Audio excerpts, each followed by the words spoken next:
Halo guys, welcome back to my channel. Halo anak kos.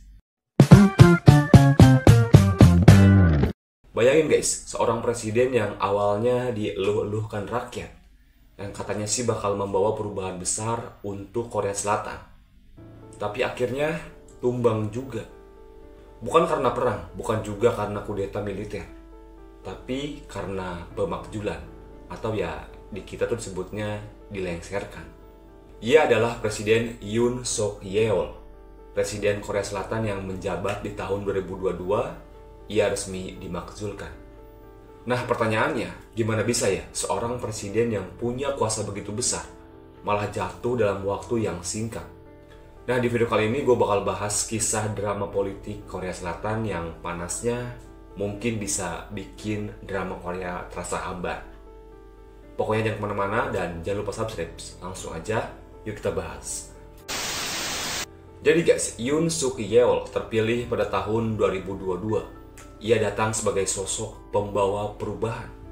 Tapi dalam waktu singkat, popularitasnya anjlok. Kebijakan yang kontroversial, gaya kepemimpinannya yang keras, ditambah lagi isu skandal yang melibatkan istrinya. Nah, saat itu oposisi yang dikuasai oleh Partai Demokrat makin gerah guys. Mereka merasa Yoon udah abuse of power. Seketika suasana Korea Selatan waktu itu politiknya panas banget. Rakyatnya terbelah, demo muncul di mana-mana. Nah, pada Desember 2024 jadi titik balik nih. Yoon Suk Yeol mendeklarasikan darurat militer atau martial law. Alasannya sih katanya ada kekuatan anti negara yang bakal mengancam stabilitas. Tapi sayangnya publik nggak percaya guys. Mereka malah menganggap itu salah satu cara Yoon buat melanggengkan kekuasaannya.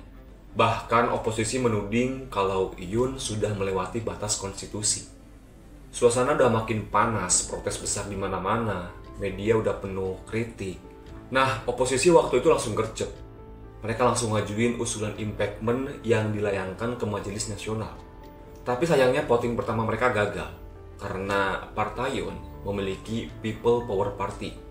Mereka boykot di sidang. Tapi oposisinya nggak nyerah guys.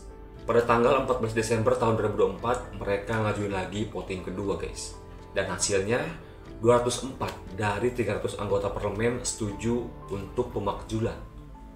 Nah, sejak saat itu kekuasaan Yoon otomatis ditangguhkan guys. Dan Perdana Menteri Han Duck-soo, dia diangkat jadi presiden sementara. Setelah voting, bola panas pindah ke Mahkamah Konstitusi guys. Sidang digelar dan bukti-bukti yang dipaparkan diantaranya Yoon udah dianggap menyalahgunakan militer.